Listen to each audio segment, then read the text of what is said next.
Ladies and gentlemen, welcome to this week's episode of the Core Wrestling Corner. And it's taken a pretty long time to upload the next episode of the Core Wrestling Corner, but here it is. This is MPWF's announcer, DJ Johnny Feelgood.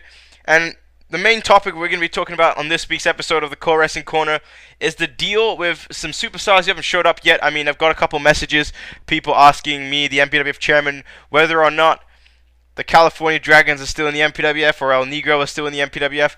Well, the question is, ladies and gentlemen, well, sorry, not the question, the answer is, they're actually not in the MPWF anymore. Yep. The California Dragons, they said they enjoyed their time here in the MPWF, but they wanted to go back to the California wrestling circuit.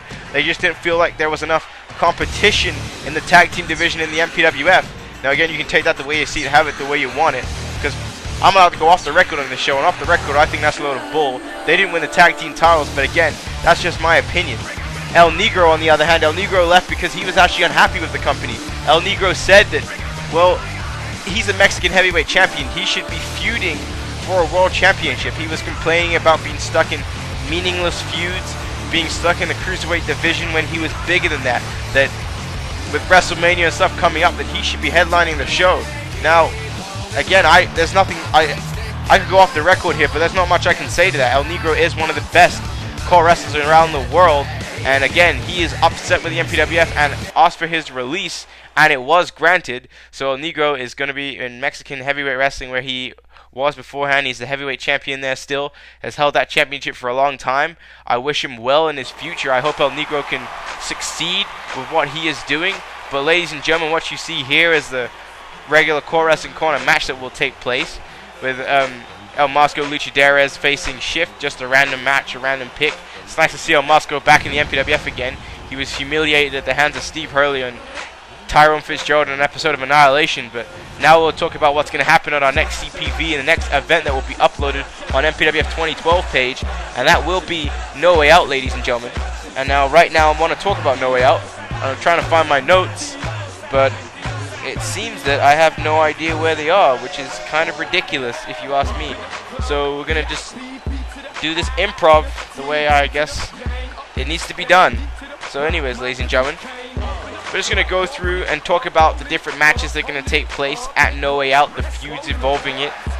So, I mean, firstly, I want to start off with the six-man tag team match that's going to take place at No Way Out. I know a lot of people have a lot of questions about that. I mean, it's going to be Tyrese Jordan, which is a surprise to everyone, White Boy Fresh, and Tendencies, who will take on Yamasaki Yoshino, the Avenger, and a partner of their choice at No Way Out. Now, again, people will be wondering, why is Tyrese Jordan a part of this tag team matchup? He is a backstage interviewer. Well, the Avenger wanted to get an interview done, and Tyrese Jordan wouldn't do it. Tyrese Jordan says, I don't have to interview you. I work for the MPWF, not YouTube Championship Wrestling. And the Avenger attacked him. And, well, Tyrese Jordan doesn't want to sit down and let someone attack him. Tyrese Jordan isn't a bitch. So Tyrese Jordan asked to be a part of this matchup, and it's been made a six-man tag team match where you've got White Boy Fresh, who's been feuding with the Avenger recently, and Tendencies, who's been feuding with Yamasaki Yoshino. And again, Tendencies competed in a world title match on episode 6, ladies and gentlemen, of MPWF 2012 on Annihilation. Great match up there. If you haven't checked it out, go to the MPWF 2012 page where you can see it. Tendencies, White Boy Fresh, and Tyrese Jordan are going to be meeting the Avenger, Yamasaki Yoshino, and a partner of their choice. So we actually have no idea who is the partner for those two men at No Way Out. So that should be exciting to find out who teams with them, who's going to help out the YWC. I mean, then we'll also have our other tag team matchup for the MPWF Tag Team Championships, which is a War versus Annihilation brand matchup. And now this is where I think the Natural Disasters and aren't going to be happy about the situation. We saw that on Annihilation as well with them and the Outlaws, is that a War tag team is defending their titles against an Annihilation tag team. Now, why isn't that an Annihilation tag team is facing the World Tag Team Champions for the War Tag Team Champions for their tag team belts, and vice versa? Why isn't the War Tag Team Champions defending their tag team belts against a War Tag Team? But again, it's a whole deal with this MPWF versus YCW thing. I mean, you can see in the middle of the ring there, the MPWF versus YouTube sign.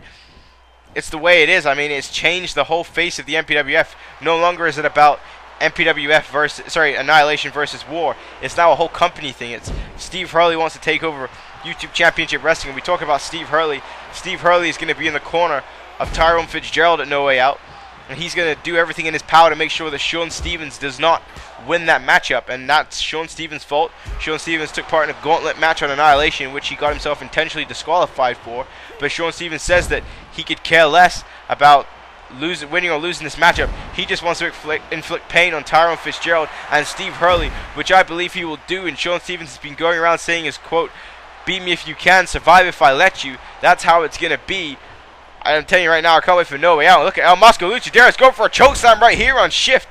Wow, I'm not supposed to be commentating that, but look at that. And ladies and gentlemen, these are all computer simulated matches on the Core Wrestling Corner. I don't do any of the matches on this show whatsoever.